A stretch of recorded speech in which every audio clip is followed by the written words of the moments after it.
Bonjour et bienvenue à tous. Vous le savez bien, l'histoire se modifie en permanence, puisque les scientifiques et les historiens découvrent de temps en temps de nouveaux détails qui les forcent à regarder des faits apparemment inébranlables sous un angle différent. Mais c'est pour cela qu'il est bon de se tenir régulièrement au courant des actualités. Mais si vous n'avez pas le temps, nous l'avons fait pour vous. Installez-vous confortablement, voici 10 faits historiques sur lesquels vous vous êtes probablement trompé. N'hésitez pas à liker la vidéo si elle vous plaît et si vous êtes nouveau sur la chaîne, n'oubliez pas de vous abonner et d'activer la notification pour ne rater aucune de nos prochaines vidéos. On commence.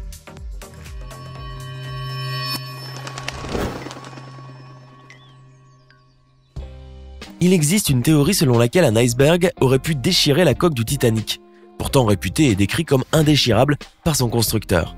Parce qu'avant même le départ, un grave incendie s'était déclaré dans la réserve de carburant. La preuve en est sur une vieille photo du navire prise le jour du départ lors de son premier et dernier voyage. Sur la photo, vous pouvez voir de grandes traces de suie sur le revêtement de la coque, ce qui indique un incendie récent. Cela concorde également avec les propos de John Dilly, l'un des ouvriers du Titanic, qui a déclaré que dans la 6e chaufferie, un grave incendie avait fait rage peu avant le départ.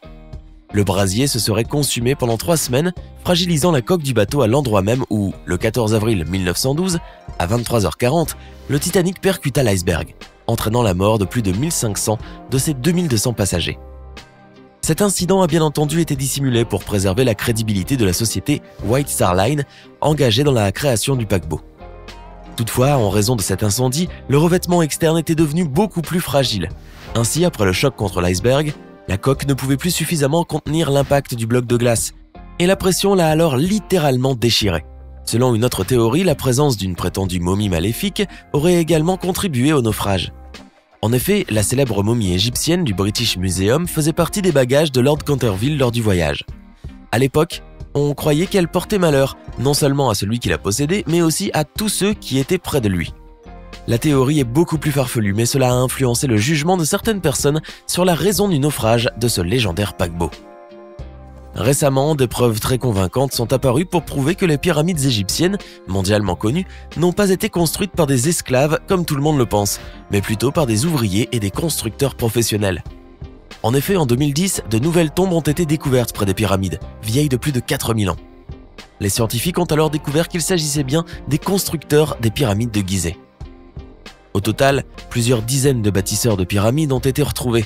Leurs restes sont extraordinairement bien conservés dans le sable noir et sec. Des récipients pour la bière et le pain ont également été trouvés dans ces tombes pour combler les besoins de la vie après la mort des défunts. En fait, le mythe selon lequel ce sont des esclaves qui ont construit les pyramides de Gizeh est apparu après que l'historien grec ancien Hérodote ait décrit les bâtisseurs de pyramides comme tels. Cependant, après la découverte et l'étude des tombes en 2010, les scientifiques ont déclaré que ces constructeurs étaient des hommes librement embauchés qui étaient payés pour travailler. Après avoir lu des livres sur l'histoire de l'art, presque tout le monde sait que Van Gogh s'est un jour coupé une oreille. C'est peut-être l'épisode le plus célèbre de la vie de cet artiste légendaire. Selon de nombreuses sources, Van Gogh souffrait d'une maladie mentale. Il avait des hallucinations, il souffrait également de crises d'épilepsie et d'épisodes de perte de conscience. On pense qu'il s'est coupé l'oreille au cours de l'une de ces crises, puis il a repris connaissance et ne pouvait se rappeler comment cela s'était passé. Néanmoins, Van Gogh ne parla jamais de l'incident.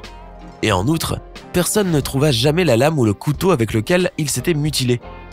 Les historiens du musée Vincent van Gogh à Amsterdam estiment qu'il n'a coupé que le lobe, et qu'il a par la suite présenté comme cadeau à Rachel, une prostituée. Un présent assez étrange, n'est-ce pas? Mais récemment est apparue une autre version de la façon dont les choses se seraient réellement passées. Selon cette version, Van Gogh aurait perdu son oreille dans une bagarre avec un autre artiste et ami, Paul Gauguin, lorsqu'ils se sont battus pour Rachel devant un bordel. Pour se défendre, Gauguin aurait frappé Vincent avec une épée et lui aurait sectionné l'oreille. Après cela, Van Gogh est vraiment allé voir Rachel et lui a réellement offert son oreille en cadeau.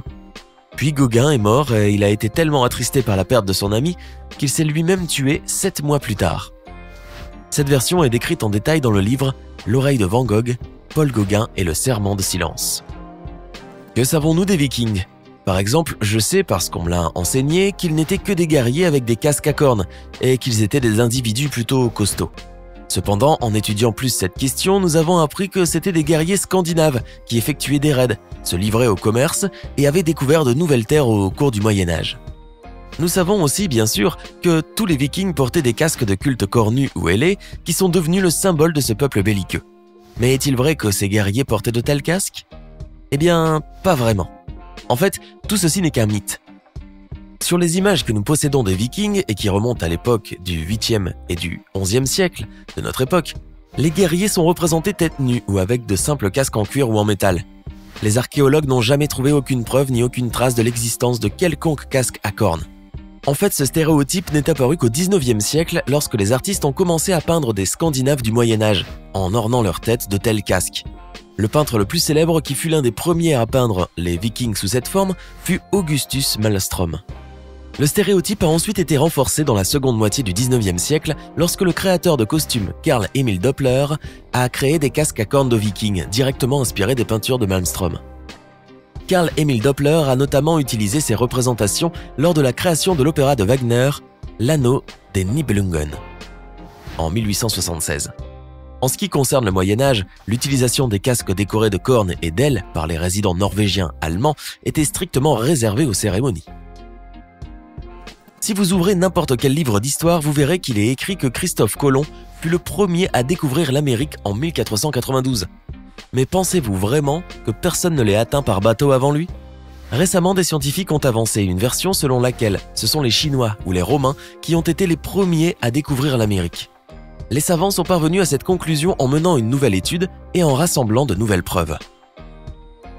Une équipe d'archéologues a aussi réussi à trouver plusieurs artefacts sur la côte de l'île canadienne de Hawke, ainsi qu'au fond de l'océan Atlantique. Ils ont pu déterrer une épée romaine, un fragment de bouclier et le sifflet d'un légionnaire romain. Tous ces objets datent de l'époque de l'Empire romain. Selon une autre théorie, les Chinois auraient réussi à se rendre en Amérique encore plus tôt, vers 1300 avant Jésus-Christ. Les archéologues ont effectivement retrouvé et identifié 84 pictogrammes peints sur des rochers et des collines dans différentes régions d'Amérique. Les scientifiques ont déchiffré ces pictogrammes pendant plusieurs années. Ils ont ainsi pu constater qu'ils portaient des informations sur le sacrifice d'animaux aux souverains et sur la description du pouvoir de la nature. Ils ont supposé également que les Chinois auraient pu atteindre l'Amérique via l'Alaska, à la recherche de routes commerciales et de nouveaux territoires. Il existe encore une autre version de la découverte de l'Amérique que vous connaissez peut-être. En 1960, les membres de l'expédition Helge Ingstead ont découvert au Canada plusieurs colonies de peuples datant de l'an 1000. Cette découverte, associée au contenu des légendes scandinaves, a permis aux scientifiques de conclure que le premier à poser le pied sur le territoire américain fut le viking Leif Erikson. Selon la mythologie grecque, la guerre de Troie a commencé après que le prince troyen Paris soit tombé amoureux d'Hélène, la femme du héros spartiate Ménélas, et l'ait enlevée. Après 10 années de guerre violente, les Troyens sortirent vainqueurs des Spartiates en les éliminant presque tous. Cependant, les Grecs, très malins, avaient préparé un stratagème. Ils avaient construit un énorme cheval de bois qu'ils avaient laissé sous les murs de Troie, apparemment en signe de reddition. Et ils ont ensuite prétendu qu'ils avaient finalement abandonné et repris la mer. Les Troyens ont accepté ce cadeau et amené le cheval dans leur ville fortifiée, sans savoir qu'il ne s'agissait que d'une ruse des Spartiates. Ils comptaient entrer dans la ville de Troie, dissimuler à l'intérieur du cheval, puis tuer tous les combattants encore présents, et enfin gagner la guerre. C'est ainsi en tout cas que cet épisode de la guerre de Troie est décrit. À côté de ces épopées, il n'y a pratiquement aucune autre source dans laquelle la guerre de Troie soit décrite en détail. Par conséquent, nous ne pouvons être renseignés que par différents mythes et diverses histoires. Certains historiens, cependant, pensent que la guerre de Troie fut un événement historique et non légendaire, et que ce cheval pourrait en fait être un bélier, sous la forme d'un cheval ou une autre arme de siège. L'argument principal en faveur de cette proposition est que dans l'Antiquité, il existait divers outils pouvant porter le nom d'animaux. D'autres historiens pensent que le cheval de Troie fait référence à un séisme qui a détruit les murs de la ville. Nous ne saurons très probablement jamais la vérité. En tout cas, si les Grecs ont vraiment mené à bien un tel stratagème, il s'agit sans doute de l'une des plus grandes ruses de l'histoire de l'humanité. Malgré le fait que le Grand Sphinx soit l'un des monuments les plus représentatifs de l'Égypte ancienne, nous savons encore bien peu de choses sur lui, si ce n'est qu'il n'a plus de nez. Selon la version la plus courante, le légendaire empereur Napoléon Bonaparte et ses troupes seraient responsables de la perte de cet appendice. Car, au cours de la campagne d'Égypte, ils perfectionnaient leur technique de tir sur la célèbre sculpture. En conséquence, son nez serait tombé sous les tirs des soldats. Néanmoins, cette version est sujette à caution. On pense que cette légende a été inventée au début du XXe siècle et ne fait que contribuer à attirer les touristes en Égypte. Après une étude approfondie de l'encyclopédie américaine par des scientifiques, 2 nouvelles versions sur la disparition du nez du sphinx ont commencé à être discutées. Selon l'une de ces versions, le nez du sphinx serait tombé à la suite d'une exposition prolongée aux conditions météorologiques et aux intempéries. Selon l'autre version, le nez du sphinx aurait été détruit par le fanatique arabe Mohammed Saïm al-Dar en 1380. Il est donc tout à fait possible que Napoléon et ses troupes ne soient pas responsables des dommages. C'était 10 faits historiques sur lesquels vous vous êtes probablement trompé. Lequel de ces faits vous a le plus surpris? Faites-le nous savoir dans les commentaires. Sinon, si la vidéo vous a plu, n'oubliez pas de mettre un pouce bleu, de vous abonner et de la partager avec vos amis. À demain, même heure, même chaîne, pour une nouvelle vidéo.